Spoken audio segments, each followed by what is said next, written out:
Professor, você sabe quanto o mundo mudou em alguns anos? Foram novas culturas inseridas, guerras, a era do paz e amor, rock e tecnologia. E como era a escola há mais de meio século atrás?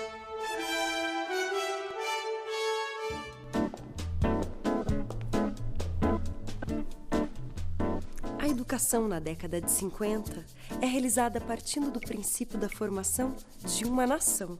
O governo está em seu comando. Já nos anos 60, o Estado se torna desenvolvimentista, ou seja, a educação é voltada quase exclusivamente ao crescimento econômico. Até o final desta década, os responsáveis pela educação das crianças davam a elas muito mais atenção, por trabalharem numa rotina muito menor.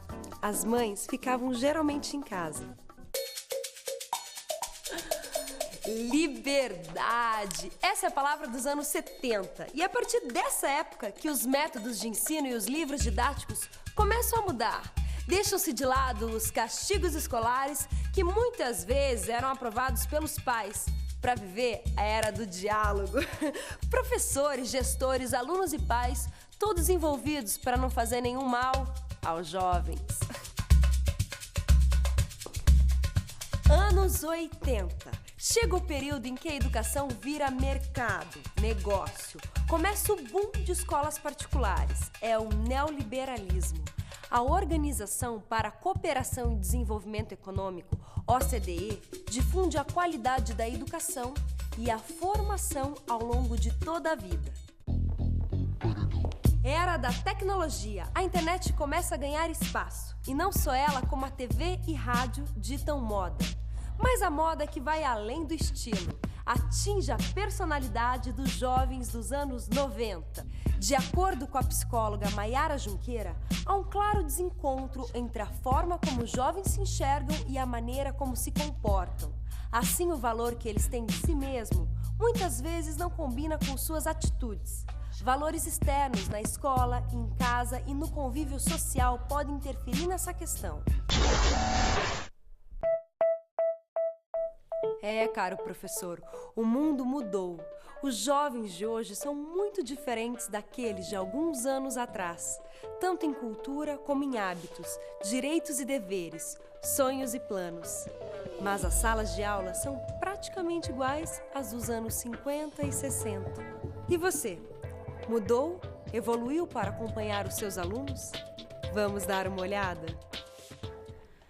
Você pode imaginar que um aluno de 15 anos não sabe dizer, dando-lhe opções, qual doença pode ser prevenida por vacina?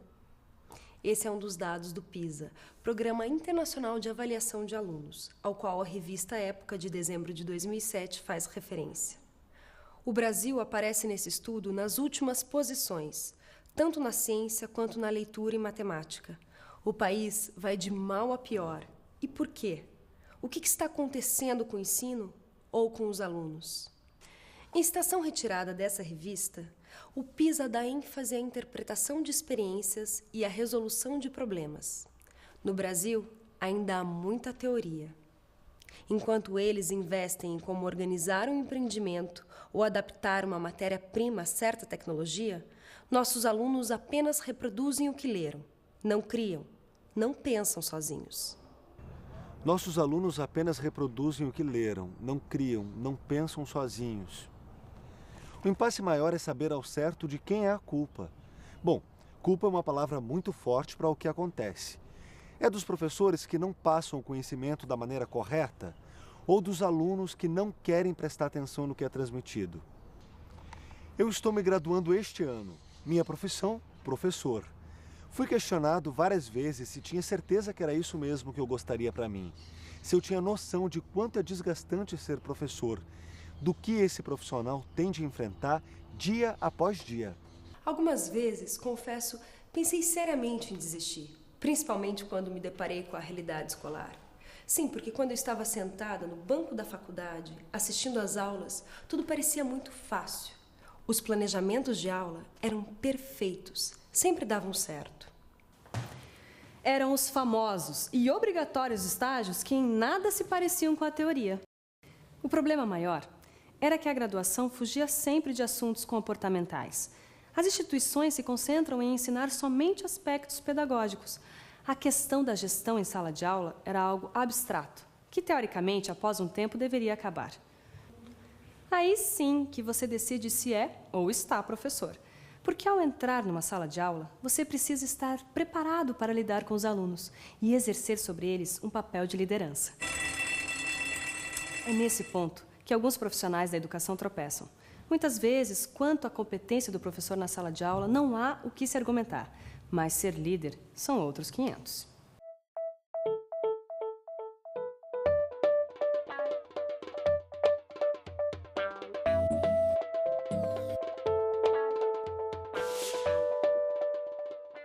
As 10 características de um líder. Grandes líderes têm caráter. Não trabalham sozinhos. Fazem amigos. Chamam para si a responsabilidade. Resolvem problemas. São tomadores de decisão. Sabem como delegar tarefas e dar poder. São experts em motivação. Elogiam e agradecem. São eternos aprendizes. Não esqueça que o professor é o líder dentro da sala de aula e precisa desenvolver este traço para saber conduzir a turma, ser persuasivo nas horas necessárias, principalmente no momento de propor o contrato inicial, e conseguir resgatar o que há de melhor em cada aluno. Sem esse pré-requisito chamado liderança, a gestão da sala de aula ficará muito mais complicada, professor. Dentro deste processo de liderança, também é importante saber que existe diferença entre ter autoridade e ser autoritário. Autoridade é a presença de um adulto comunicativo, capaz de ouvir e compreender as necessidades de seus alunos. Sempre que necessário, ele os estimula e nutre emocionalmente, os faz perceber a necessidade que têm de aprender sempre mais com a finalidade de aumentar suas ferramentas de socialização diante da vida. Estabelecem e cobram limites claros, adequados à compreensão e às possibilidades das crianças. Autoritário é entendido por uma grande rigidez de normas de conduta, imputadas de cima para baixo, sem que haja uma comunicação de qualidade e sem a presença de afeto. O aluno vai respeitá-lo se notar que sua intenção não é impor-se, mas sim fazer com que desenvolva algo para o bem dele próprio. É com essa confiança que você deve se relacionar.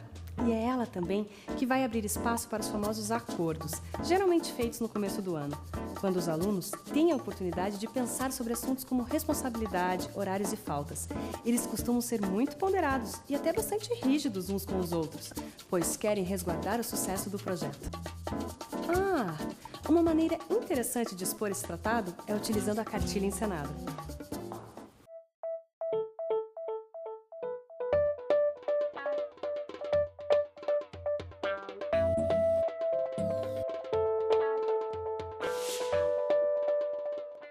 Escreva de forma simples as regras, como respeito aos horários, uniforme, entrega da lição de casa. Chame um desenhista, que pode até ser um aluno, para ilustrar. Pronto. Caso queira mais atenção, chame outros professores, faça um teatro. Isso também mostrará que todo o corpo docente está integrado e utiliza o mesmo acordo, facilitando a interdisciplinaridade. Mas e se as regras forem quebradas? Professor, nem sempre tudo ocorre perfeitamente e você sabe disso. Então esteja preparado. Como? Oferecemos agora um curso rápido de negociação. Apesar de vocês terem combinado juntos o que seriam essas regras, sempre há concessões que aparecem quando você menos espera, principalmente quando uma delas é quebrada. Neste caso, pese os prós e contras e abra a discussão para que o maior número de soluções possam ser colocadas em pauta. Você já está negociando, e é aí que está o segredo: ouvir o que os seus alunos têm para falar. Eles mesmos terão a responsabilidade de colocar quais as consequências para cada infração. Punições e julgamentos podem ser precipitados e acabam com qualquer relação na qual é preciso estabelecer confiança. Entenda por regra a necessidade apresentada, a forma de cumprimento dela e a sanção também previamente estipulada ao seu desrespeito. Chris Poli Formada em Educação na Argentina e em Letras pela USP, com experiência de 40 anos na educação infantil, a Supernanny da TV ensina: 1. Una-se aos seus alunos em um círculo para que todos possam se ver. 2. Leia as regras da escola junto deles, pedindo que os próprios estudantes apontem um ou mais exemplos para a necessidade de cada regra. 3. Explique o motivo da sanção imposta pela escola aos alunos desrespeitosos. 4. Tire dúvidas que possam surgir em meio ao debate. 5. Se seus alunos forem pequenos, liste junto deles as principais normas e deixe-as bem visíveis no mural da classe. Quando uma delas for rompida, mostre-lhe a regra estipulada e tome a medida, que também deve estar explicada no mural.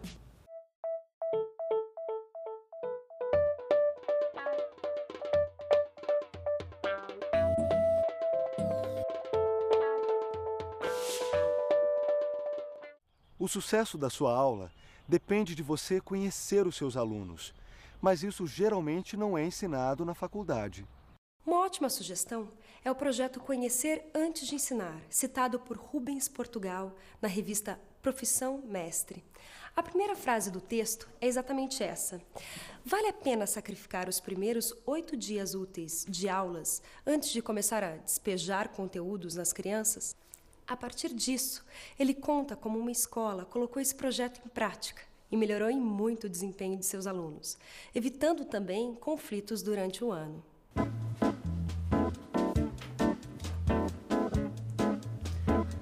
O planejamento foi minucioso. Quando as crianças chegaram, cada uma recebeu uma carta dirigida ao respectivo responsável, com o nome escrito à mão, individual e personalizada. Era um convite para comparecer a uma reunião na escola, e para isso o responsável poderia escolher o melhor momento. As diversas opções de data e horário vinham na carta. Há um número limitado de vagas. Corra e se inscreva antes que aquele determinado dia e hora fiquem lotados. Os pais ficaram agitados durante os dias que antecederam as reuniões. Eles sabiam que eram obrigados a comparecer, por isso trataram de se cadastrar o quanto antes. Resultado: todos foram à escola.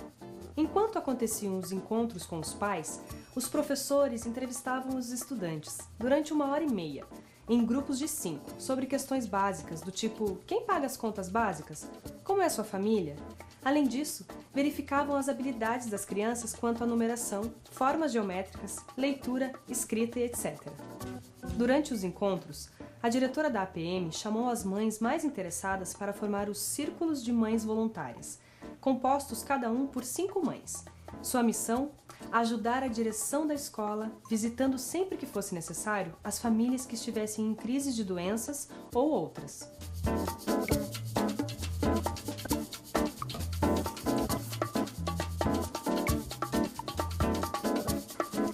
Esse trabalho levou 5 dias, ou seja, 1 semana escolar. Nos 2 dias letivos seguintes, professores, diretoria da APM, funcionários e pais voluntários visitaram a casa dos alunos que apresentaram, durante a entrevista, algum tipo de problema, de ordem familiar ou de saúde. No último dia do Conhecer Antes de Ensinar, todos os envolvidos trabalharam em salas separadas por série, anotando o que tinha percebido na ficha de cada criança. Assim, já ficaram conhecendo os perfis de cada aluno.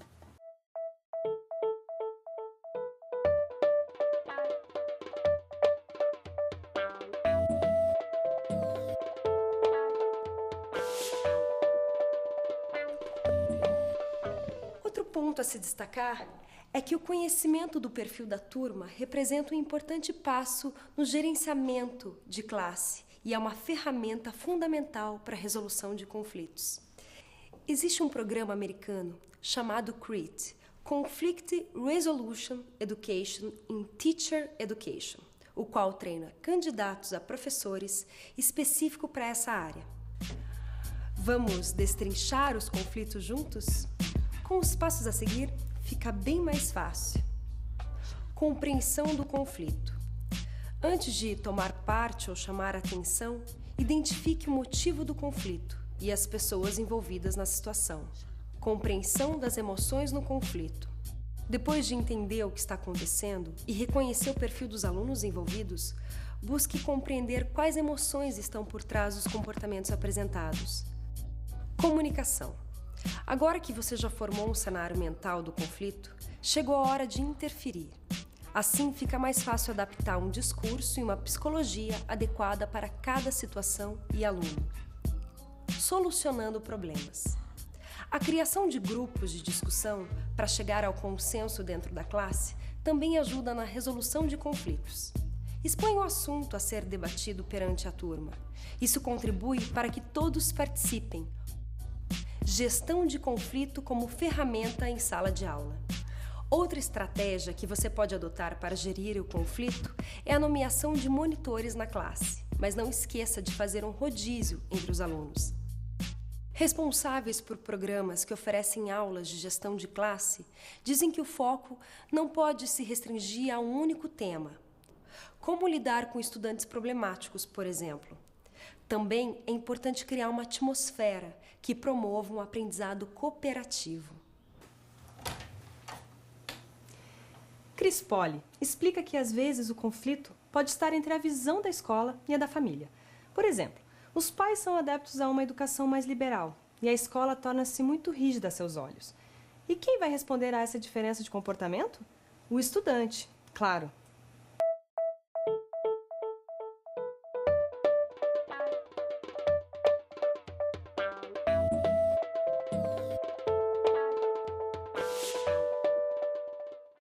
E como esses pequenos problemas podem influenciar nos conflitos em classe? Simplesmente, eles podem ser os causadores.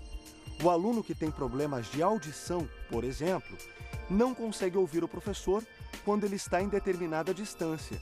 Fica irritado, perde o interesse em saber o que ele está falando e acaba por se distrair com outras atividades como rabiscar a carteira, chamar a atenção dos colegas jogando bolinhas de papel ou mesmo conversando com os amigos próximos. O que não enxerga muito bem, caso não esteja sentado próximo ao quadro onde o professor explica a matéria, pode ter notas baixas, por não fazer o dever de casa porque não conseguiu copiá-lo. É um círculo vicioso.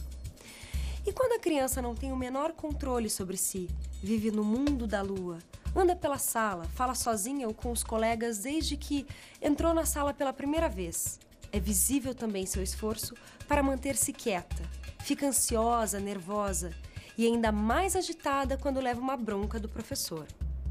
Fique atento, esse aluno pode ser hiperativo.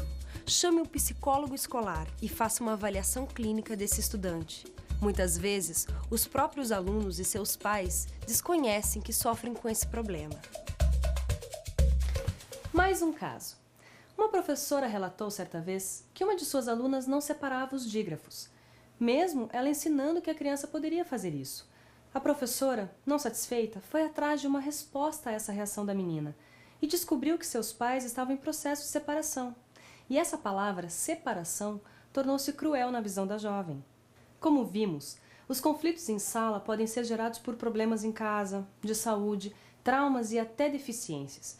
Sim, pois um aluno pode sofrer de dislexia, por exemplo, e não ser do seu conhecimento, nem de sua família. Dê uma olhada nesta situação descrita por Hunt, psicóloga diretora do The Natural Child Project. Imagine por um instante que você está visitando um viveiro de plantas. Um jovem força as pétalas da rosa a se abrirem.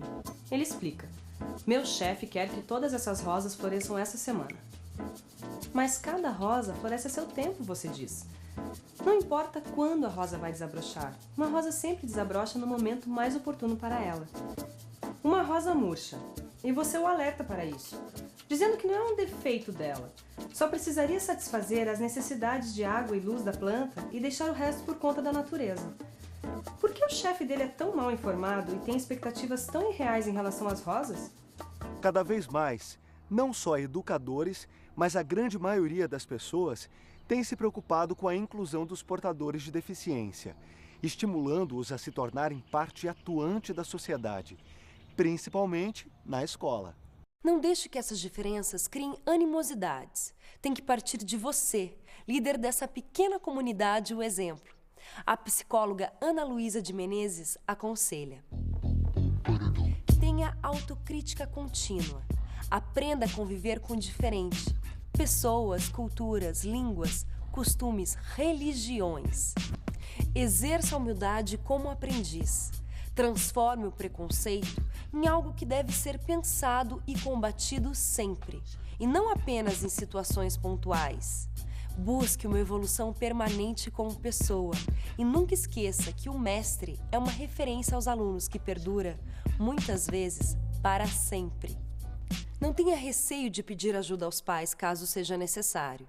Você já terá uma certa ligação ou conhecimento a respeito da família do aluno. Pergunte a eles como a criança se comporta em casa e quais os métodos de disciplina com os quais já está acostumado. Com base nesses dados, reveja as atividades oferecidas em sala. A forma de colocar limites e motivá-las também pode ser de grande valia.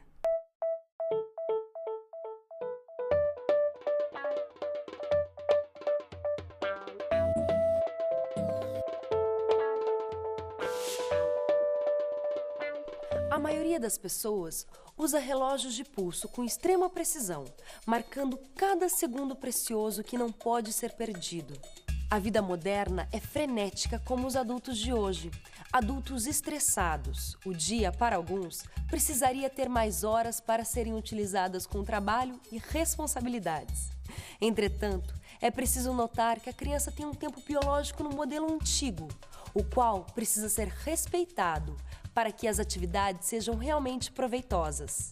Apressar esse processo natural tem como resultado uma velha conhecida dos professores, a indisciplina. Ela está diretamente ligada à falta de atenção durante a aula. E o que faz os alunos não quererem dar ouvidos ao professor? O professor Marcelo Peruso perguntou isso aos próprios estudantes. Os pecados dos professores, de acordo com os estudantes, passam dos 7. O item número 1, citado por eles, é a arrogância do professor. Em segundo lugar, está o professor sabe tudo. Aquele que não admite que erra e não abre espaço para os alunos complementarem a aula. A impaciência ganha medalha de bronze. Sair do planejamento perfeitamente calculado durante horas é tirar esse professor do sério com certeza. Desmotivação também não tem vez. Se você está com algum problema em casa ou seu time perdeu, melhor tentar não deixar isso influenciar, pelo menos visivelmente, a sua aula. Autoritarismo. Já falamos disso por aqui. Vamos lembrar daquela famosa frase: respeito é bom. Se você leciona por não ter outra opção, eles também estão atentos. Desinteresse é o pecado número 6. Ligado ao autoritarismo, a prepotência está presente nesta lista. Seja humilde e carismático. O último pecado mencionado é o professor teórico, que não consegue colocar a realidade dentro da sala de aula, tratando-os como mundos distintos. Calma! Eles não odeiam professores. Se te crucificam em 8 pecados, seu caminho para o paraíso está reservado em 10 qualidades que eles admiram. Amor ao que faz, grau de conhecimento, motivação, experiência profissional, relacionamento com os alunos, humildade, carisma, experiência acadêmica, titulação, austeridade.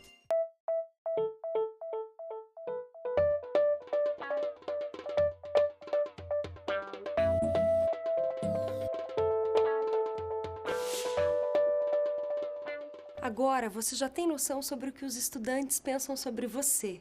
Desenvolva atividades e atitudes que criem um ambiente saudável e produtivo. O conteúdo, como já sabemos, é de extrema importância para eles. O conteúdo precisa ser passado em 40 a 50 minutos. Um modelo criado em 1892. E os alunos também precisam aprender toda essa informação. E aí, como que isso é possível? Quer prender a atenção e deixar claro o seu modo de lecionar? Documente tudo. Se não tiverem apostilas ou livros, peça para que anotem os pontos principais. Seja compreensível. Utilize uma linguagem clara e adequada à idade de seus alunos. Mostre a importância da matéria. Mostre o que eles ganham ao saber aquela matéria. Nem de mais, nem de menos. Esmiuçar demais pode alienar a atenção de alguns, assim como falar de menos pode levar à incompreensão dos fatos. Uma boa dica é em relação ao horário. Os estudantes estão mais descansados e receptivos nos primeiros minutos da aula. E é esse tempo que você tem para cativá-los e reter sua atenção. E é isso que eles esperam. Caso não aconteça, você já sabe que a indisciplina vai tomar conta da aula.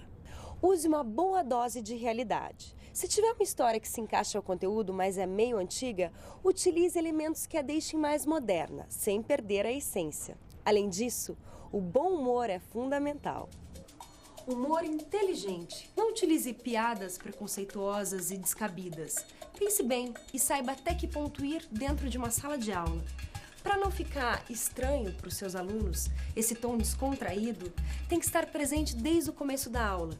Se você não der essa abertura inicial, eles ficarão inseguros de participar deste momento. A maneira como seus alunos estão dispostos na sala também influencia no aprendizado. Na maioria das escolas, o formato utilizado é aquele em que o estudante fica olhando a nuca do colega o tempo todo. Em turmas grandes, o espaço físico fica comprometido, ou a própria direção da escola prefere que não ocorram modificações muito bruscas, porque normalmente os jovens arrastam as mesas e cadeiras, provocando barulho. Além disso, alguns professores acreditam que essas mudanças causam uma agitação maior e indisciplina nos alunos. Claro que eles vão ficar mais falantes e elétricos, é natural, pois estão mudando suas rotinas. A perspectiva pela qual você deve olhar, professor, é a da criatividade e atenção.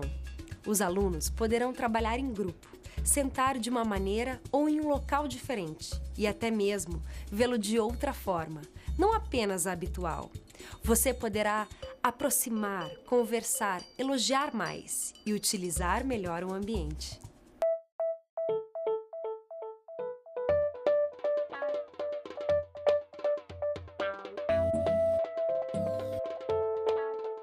Lembre-se também que vocês já têm um acordo previamente estabelecido a respeito dos direitos e deveres de cada parte, tanto alunos quanto professor. Caso alguma regra seja quebrada, é um momento ideal para reafirmar compromissos, responsabilidade e confiança. A energia despendida com a bagunça pode virar muito trabalho e motivação. Só depende de como o professor lida com isso. Falando em motivação, que tal chegar em casa com a sensação de dever cumprido? Só de lembrar do dia de trabalho dos seus alunos participando ativamente das aulas, fazendo as atividades que você indicou, todos animados e demonstrando que conseguiram assimilar aquela matéria. O sorriso fica mais fácil em seu rosto. Não, isso não é impossível. Faça seus alunos participarem mais das aulas e mostre a eles que suas vidas são histórias, das quais, além de personagens, também são autores. As aulas ficaram menos reativas. Consultores de gestão do tempo levantaram quais fatores estão relacionados à produtividade do professor e colaboração de seus alunos, tanto para o bem quanto para o mal. Interrupções constantes.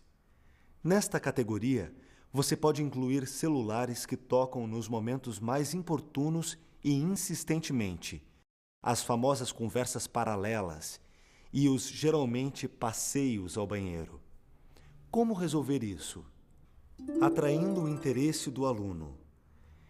Elabore metodologias de aula que façam dos alunos participantes ativos do processo de aprendizagem. Intervalo igual a concentração. A receita leva 15 minutos de descanso para cada 1 hora de atividade. O rendimento aumenta muito. Alterações no ambiente. Luminosidade, temperatura e até condições de mesas e cadeiras podem alterar a sua produtividade e a dos alunos. Local reservado. Você tem um lugar e horário específicos em casa para se dedicar às correções de prova e à preparação das aulas? Parabéns!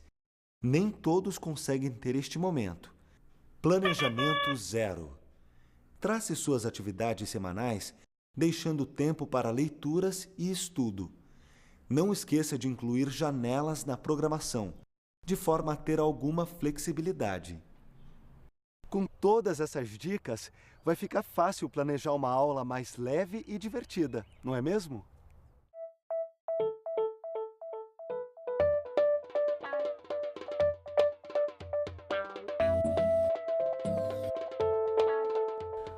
Uma metodologia alternativa e que normalmente é mal utilizada é a dinâmica de grupos.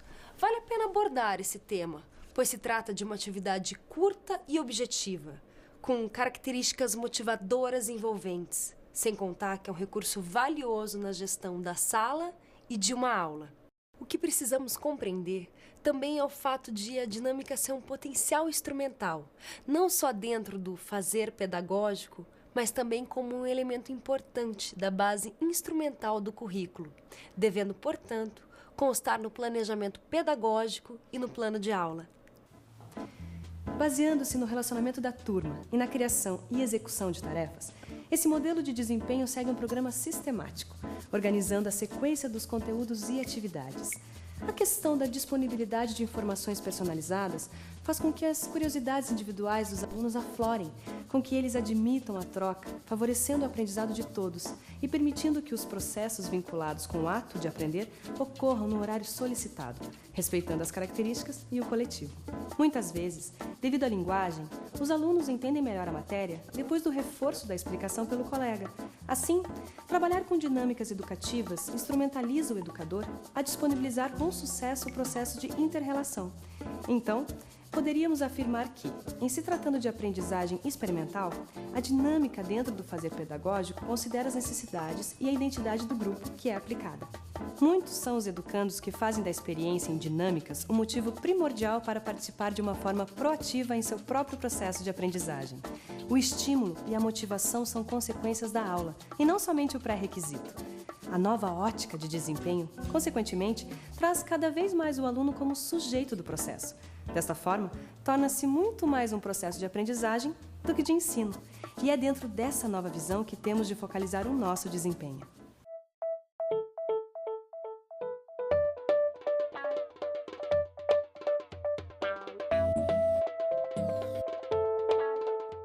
Nesse método, voltamos à questão dos alunos mais participativos e desenvolvimento de aulas proativas.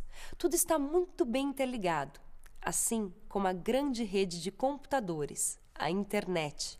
Aliás, a tecnologia está cada dia mais presente em nossas vidas, inclusive na sala de aula.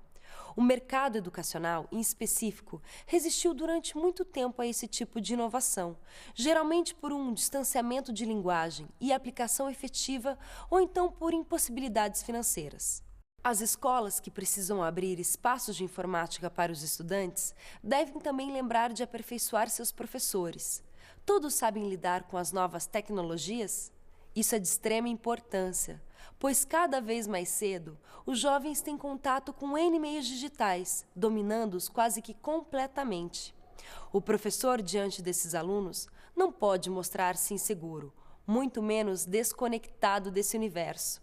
Aceitar e aprender a trabalhar utilizando a linguagem que os estudantes usam ajuda o professor a se integrar melhor com eles e a transmitir o conteúdo de uma maneira mais precisa, que os alunos entendam mais facilmente. Nesse caminho, um dos principais objetivos é combater a evasão escolar. A evasão ocorre na adolescência, entre 14 e 15 anos, quando esses jovens acabam o ensino fundamental e iriam ingressar no ensino médio. Por ser uma fase de transição entre o infantil e o adulto, é nessa época que a maioria acredita não precisar mais ir à escola e muitas vezes acreditam também que o que precisam aprender a internet pode ensinar. Professor, entendeu a necessidade de você inovar? Claro que o quadro negro, o retroprojetor e TV, recursos mais comuns nas escolas, não vão deixar de ser utilizados em classe. Mas é preciso pelo menos conhecer o que é MSN, Orkut, YouTube, MP3, 4, 5, 6. É tanta coisa que podem deixá-lo até atordoado no começo, mas farão da sua aula mais dinâmica e atrativa. Papel e caneta postos? Vamos dar uma mãozinha e te mostrar um pouco sobre cada um deles. O primeiro que vamos citar é o MSN. O que vem a ser isso? É um comunicador instantâneo. Ainda está complicado de entender? Bom, é um serviço tipo telefone, só que escrevendo. Jovens adultos passam horas falando com seus amigos e até trabalhando via MSN.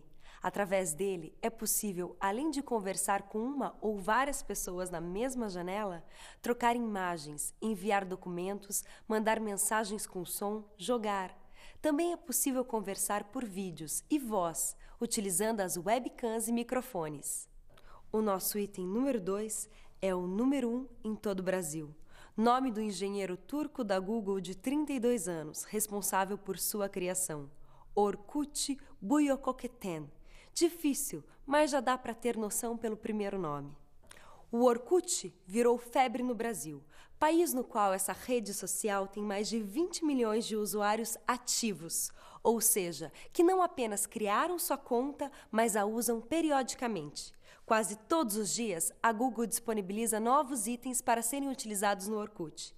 Nele, além de conversar e encontrar pessoas que não vê há algum tempo, você pode manter álbuns de fotografias e imagens, mostrar o seu perfil. Entre em www.orkut.com e, se ainda não for membro, participe. Vídeos? O site especializado neles é o YouTube. Ao acessá-lo, é possível carregar, assistir e compartilhar vídeos que vão desde filmes caseiros a videoclipes de artistas famosos. Um ambiente digital democrático, também com ampla acessibilidade mundial. www.youtube.com 3, 4, 5, 6. Esses são os modelos do MP, sigla para Portable Media Player. Os MP são aparelhos portáteis que guardam e reproduzem músicas, vídeos, imagens e até jogos simples. Funcionam também como pendrives, ou seja, armazenam dados que podem ser transportados facilmente. Por exemplo, trabalhos escolares a serem impressos. Esses aparelhos podem ser encontrados em qualquer loja que venda produtos eletrônicos. Ufa, mas não doeu nada, não é? Você, como portador do conhecimento, não pode deixar de aprender sempre, mostrando a necessidade de pesquisa e vontade de estar à frente. Vamos trabalhar agora com soluções para esses dois tipos de escola. As que disponibilizam todo esse aparato tecnológico e as que não os têm. Com um celular, os jovens já fazem milagres. Associar esses aparelhinhos às novas tecnologias que citamos agora há pouco não vai ser nada difícil. Vai de você, professor, direcionar o que e como fazer. Uma das sugestões é pedir que façam vídeos com os celulares a respeito do conteúdo. Uma pequena encenação com a matéria que foi dada na última aula sobre história ou meio ambiente, por exemplo. Rende muitos frutos. Eles precisarão rever o conteúdo, se ater aos pontos principais e trabalhar a interpretação de texto, escrita e leitura, cronometrar o tempo do filminho, desenvolver a criatividade com cenários, passar para o computador e mostrar o resultado para os colegas através de um dos meios de comunicação que falamos, YouTube, MSN, Orkut ou pelos pendrives mesmo. Se sua escola não tem como adquirir muitos computadores, que tal uma sessão de cinema com seus alunos mostrando um filme interessante e que remeta à matéria? Em casa ou no cinema, qual é a companheira fiel da maioria das pessoas? Ela mesma, a pipoca. Não custa muito um saco de milho, rende bastante e você pode estourá-las na cantina da escola. Vale um suquinho para ajudar, que tal? Certo, seus alunos assistiram ao filme. Nada de ficar por isso mesmo. Comente o vídeo e peça a opinião dos seus estudantes. É aí que entra a criatividade. A ideia utilizada com os aparelhos eletrônicos, aquela do teatro, também pode ser realizada neste momento, só que eles farão a peça e apresentarão cada grupo para seus colegas ali, ao vivo, na própria classe. Outra sugestão pode ser a criação de um livro contando as percepções que eles tiveram do filme e como o relacionaram ao que estão estudando. Com a tecnologia, vem os trabalhos em grupo, o que incentiva aulas participativas. Já citamos esse trabalho por aqui. A interdisciplinaridade. Só nos exemplos que demos, você notou quantas disciplinas estavam relacionadas? Português, tanto leitura quanto escrita. Matemática, informática, artes, educação física, tanto coordenação motora quanto expressão corporal. Física, química, geografia. Mas elas não precisam ser especificadas para serem compreendidas. Pense bem, nossos conhecimentos não são utilizados separadamente. Não digo, agora vou usar só o que sei sobre matemática, ou só o que sei sobre história. Sempre, em todos os momentos, fazemos misturas do nosso aprendizado. Tudo se relaciona de alguma forma com tudo. É mais ou menos essa a ideia, professor. Não podemos negar que é muito conteúdo para pouco tempo de aula e para ser usado de várias formas. Como evitar os famosos brancos? Deixa a cargo da memória. Vamos saber um pouquinho mais sobre esse nosso mecanismo.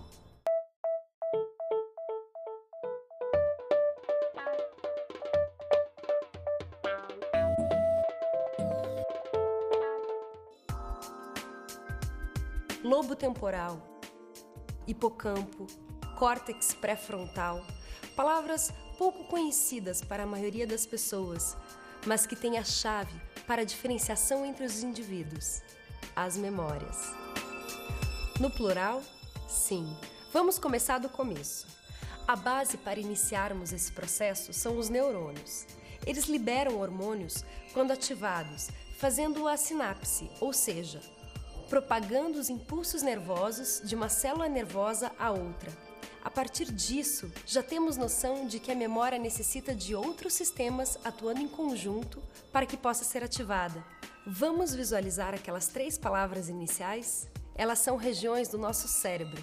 A primeira, o lobo temporal, tem função significativa no processo de memorização. De acordo com estudos, é nessa região que armazenamos os eventos passados.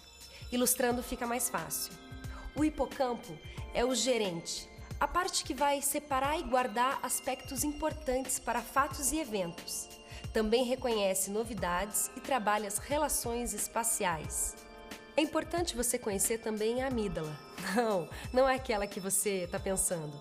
Essa fica na porção anterior do lobo temporal, na superfície inferior do cerebelo.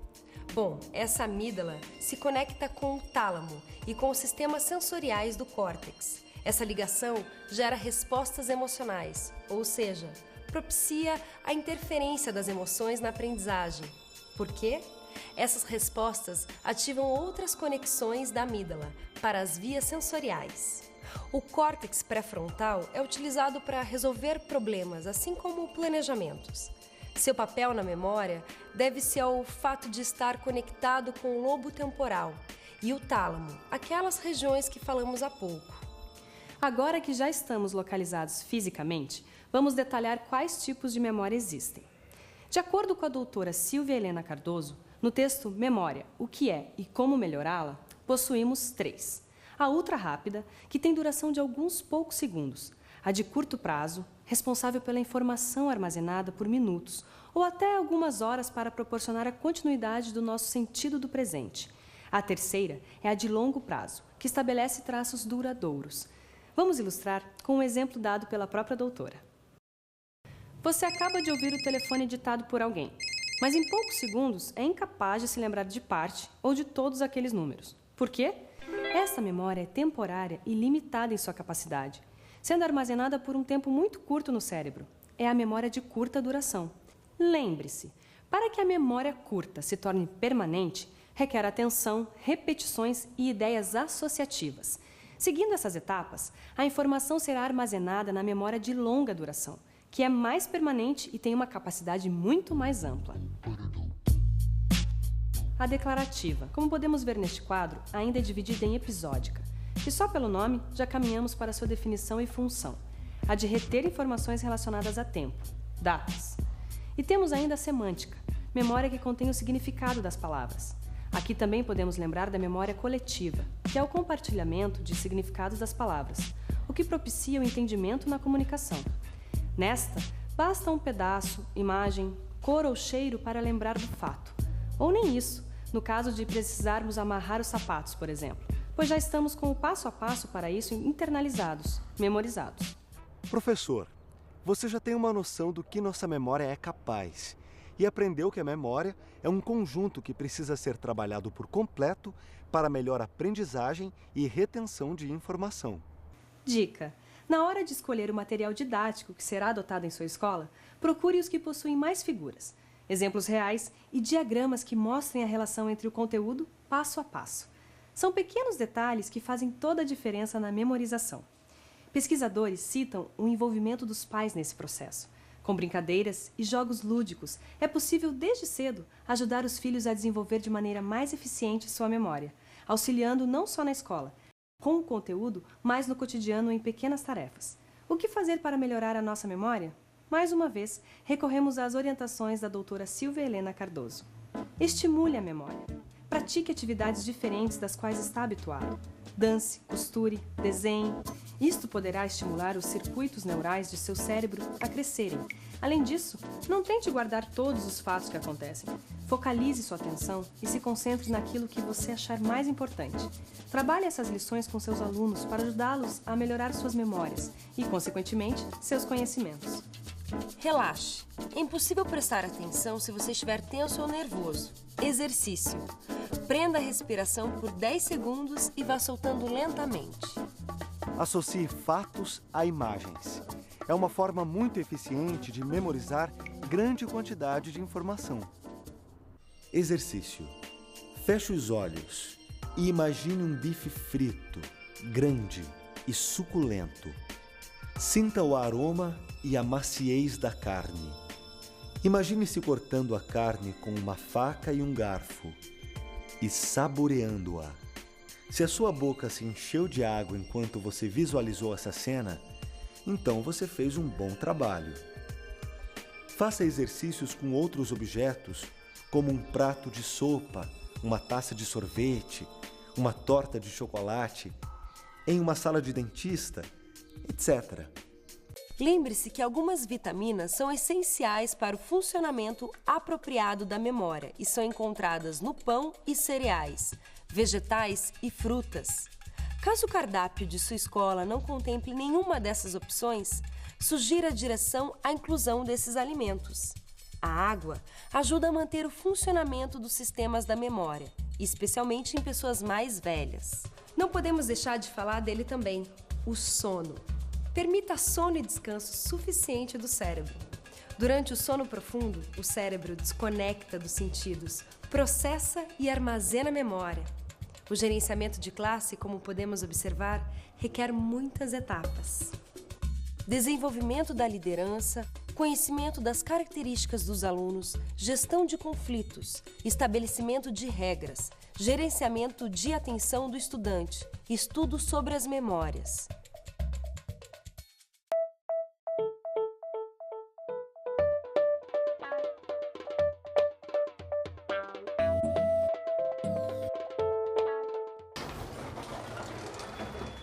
Provas, trabalhos, comportamento em classe. Afinal de contas, qual é o objetivo das diversas avaliações no gerenciamento da sala de aula? Seus resultados mostram um lado bom ou ruim? O professor Hamilton Werneck nos elucida, dizendo que a avaliação é feita para constatar as duas coisas. Olhando os aspectos que indicam a assimilação por parte dos educandos, podemos nos concentrar nas aulas seguintes, na reposição daqueles conhecimentos não assimilados, nos exercícios para fixar mais o que representa dificuldade e desenvolvermos a avaliação em processo. Vamos dar ênfase a duas palavras que são de extrema importância para uma avaliação, digamos, justa: objeto e observação. Objeto é o que você está avaliando. Conteúdo assimilado, comportamento, responsabilidade e capricho na execução de tarefas. A observação é perceber as características do aluno pelas atitudes dele, para melhor compreendê-lo. Isso finaliza todo o trabalho que colocamos passo a passo aqui. Como falamos, você precisa saber gerir a classe e identificar em que ponto a aprendizagem não foi totalmente assimilada, para poder mudar seu planejamento, identificando novas formas de passar determinados conteúdos, aumentando o nível de absorção e retenção em seus alunos. Espero que você sinta-se mais seguro e pronto depois de tudo que vimos sobre a gestão da sala de aula. Lembrando que uma escola é formada por diferentes contextos, assim como diferentes comunidades. Não existe uma receita ou maneira simples para se entender ou interagir em um ambiente escolar.